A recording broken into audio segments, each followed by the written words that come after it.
Hey guys, it's Christine and Aaron from Irene Iron Fitness, and we finally made it to Seattle. We've been exploring the West a little bit, and this is our first big city stop. Yes. Feels good to be back in a city, a big one. It really does. So today we are gonna go to Pike Place Market. We actually want to shop the market this time. We were here maybe 6-7 years ago, and we took a little trip, and so we're kind of reminiscing a little bit, and we're excited about going back to Pike's Place Market because it was so energetic, and now we get to film it. And I get to buy stuff. Because last time we were just here for a weekend, and we were flying in and flying out. So all I got, I remember I bought a bag of cherries. Yeah. And that was it. The Washington cherries, that is it. They were really good. That was it. So I get to get more. I came with an empty produce supply so that I could get whatever we wanted. Yeah, and we're staying with some friends in the area, and Chris is going to cook them a fish dinner, right? Yeah, that's the plan. So we're going to try to find something fresh. I have no idea what. I'm just going to see what looks good and what the mongers recommend. Yeah, so welcome to Seattle and enjoy the show. Welcome to Seattle.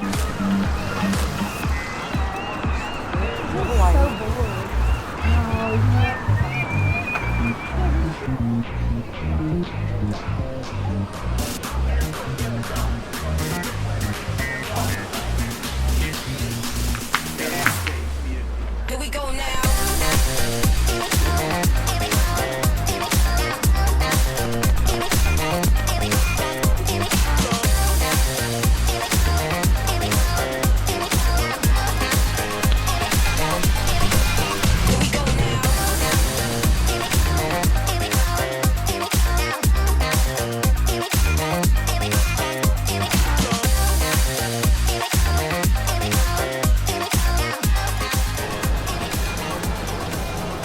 It smells so good here, like fresh bread. And that handmade cheese place right there is calling my name.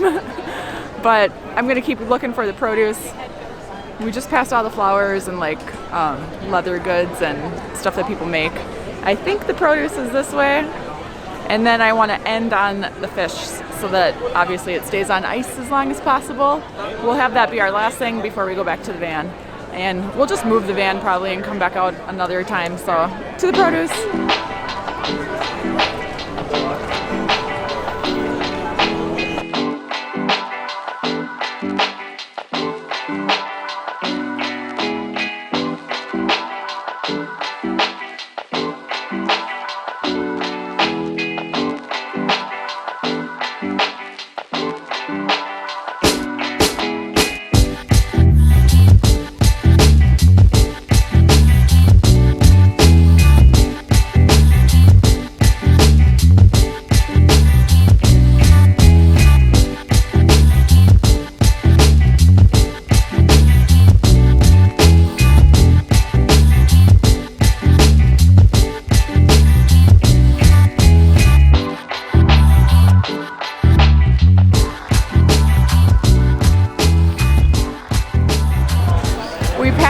Of produce stands that were beautiful.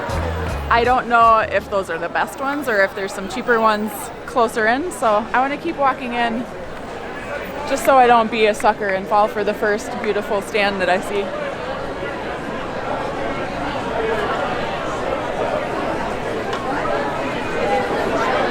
It's really busy over here. This must be where they do the fish throwing.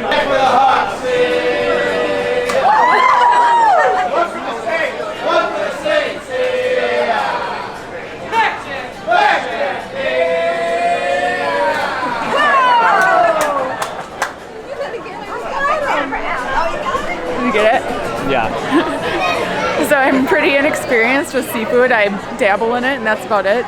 So I'm gonna just ask the guys up there what they recommend for me to cook for 4 people. I know I want a whitefish because Aaron doesn't like salmon, so I want something white and, you know, not totally expensive. So we'll go talk to the experts. Yep. If I can get up there. What's your name? What's your name?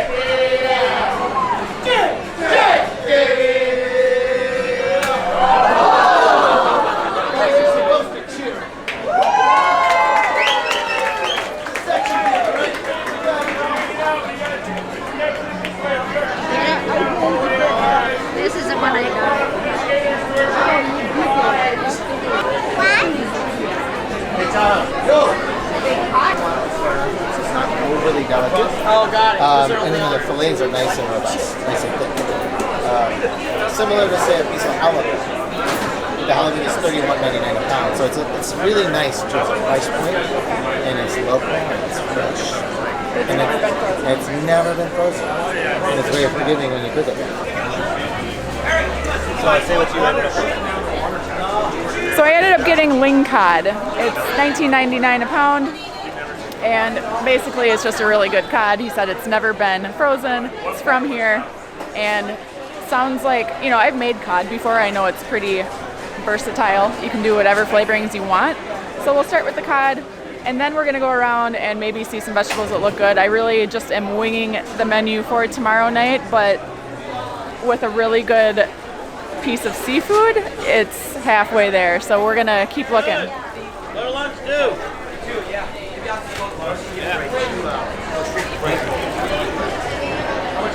So I got 2 pounds of the ling cod. They put it on ice for us. We won't be back to the van for a couple hours, so we can carry this around, and then I'll pack it up really good when we get in there. And back in the corporate world, this is the famous fish throwing fish stand here at Pike's Place, and they have a corporate HR training. At Pike Place Fish Market, you'll see lots of flying fish. That I had to go through like twice. And Sounds terrible already. yeah, and it's all about how they throw the fish and have fun with their job, and they make a stinky, dirty fishmonger job fun. So lots of corporate places have adopted that policy and sent people through the training. But it's kind of cool to be back here now, not on the corporate world, and I can enjoy it a little bit more. Corporate.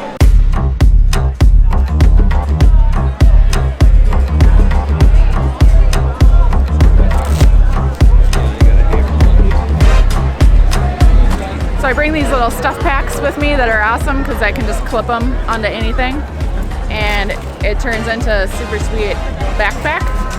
So when you're at produce markets and farmers markets, take my fish and my sweatshirt, put it in my back. I love this thing.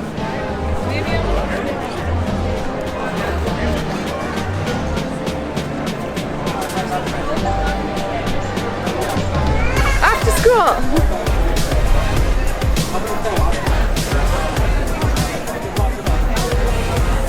Numb. I want that one.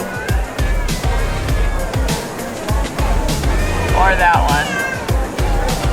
Or any of these really. That.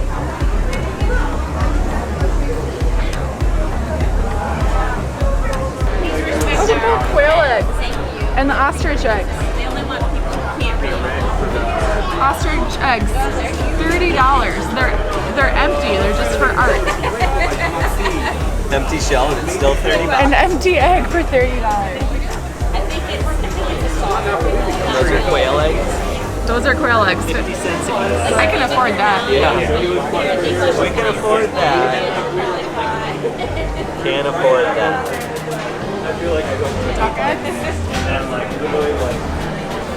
All right.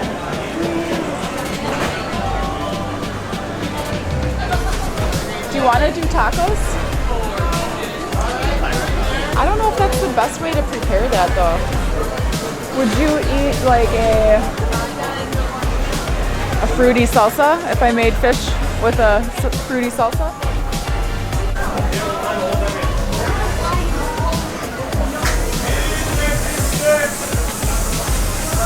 Can I get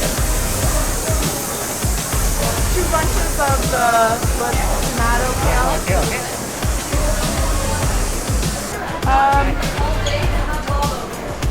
A bunch of spinach?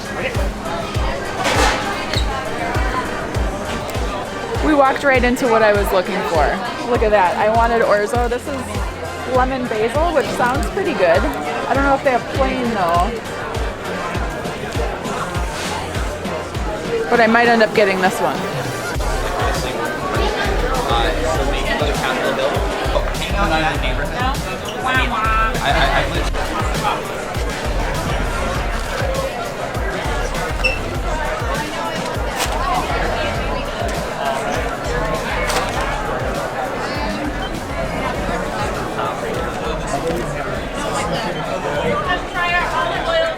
are back inside the van. I gotta get my ling cod out of this ice packaging and into our refrigerator. I don't know what it's gonna look like. I don't know how big it's actually gonna be. We got 2 pounds for 4 people. So it's kind of like exciting to see what I got, because in that fish market, you didn't really get to get up close and really see what you're getting. You know, you just asked for what you wanted and then they would pack it up for you. There's just so many people there, which was cool. It was fun to actually buy something and not just be an onlooker. So here we go.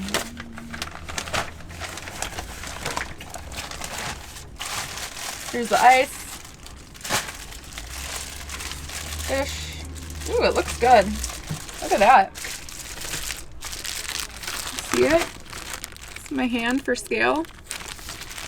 So he compared this to being similar to halibut, except for, excuse my ring, except for this is $20 a pound instead of the halibut was $31 or $32 a pound. So it saved me a little bit of money when you're buying 2 pounds. That adds up quick. So I'm just gonna get this into a nice Tupperware. I have a Tupperware that I think is gonna fit this well, and then I'm gonna get it onto my top shelf, which is the coldest area. And the trick is you want to have it in cold right away, and you want to have it airtight. Those are the 2 things that my friend at B&A Seafood over in Philly taught me when he hooked us up with some cod. So I'm taking some of that knowledge into Seattle, into some that I bought here. I'm gonna get it Tupperwared up. And actually, I'm gonna put it in this Tupperware, which currently has pea pods in it. And I'm constantly doing the Tupperware shuffle. One thing I'm always doing is like, see how that's so spare? Like I'm gonna move that into this. And that's part of van life in a small fridge. I'm like every day I'm shuffling things from one container to another container. And it gets kind of annoying, but you gotta do what you gotta do. Every day I'm shuffling. Every day I'm shuffling. But you just gotta condense your spaces down when you need it. I was hoping to get the fish in here without breaking it at all, so this is the biggest Tupperware that I own. I'm actually just gonna leave it right in the bag.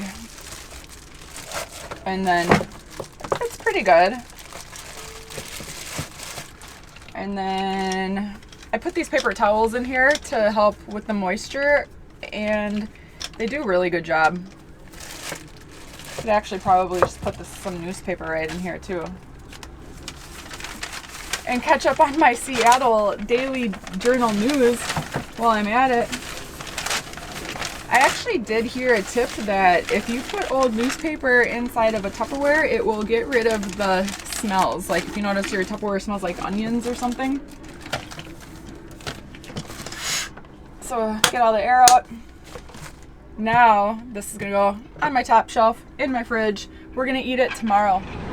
Parking right downtown Seattle was pretty easy. I'd say there was a ton of parking options. It was kind of expensive though. It was anywhere from $10 an hour all the way down to $4 an hour. Yeah, and we did see some lots where you could pay for the day. It was like $38 for the day.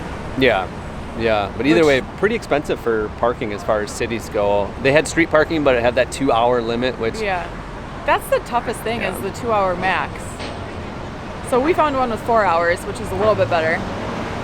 Yeah, not too bad. But that's the parking sitch in downtown Seattle. And we got a great little spot where we could hang our tail over the end of the grass, which allows us to fit into one spot.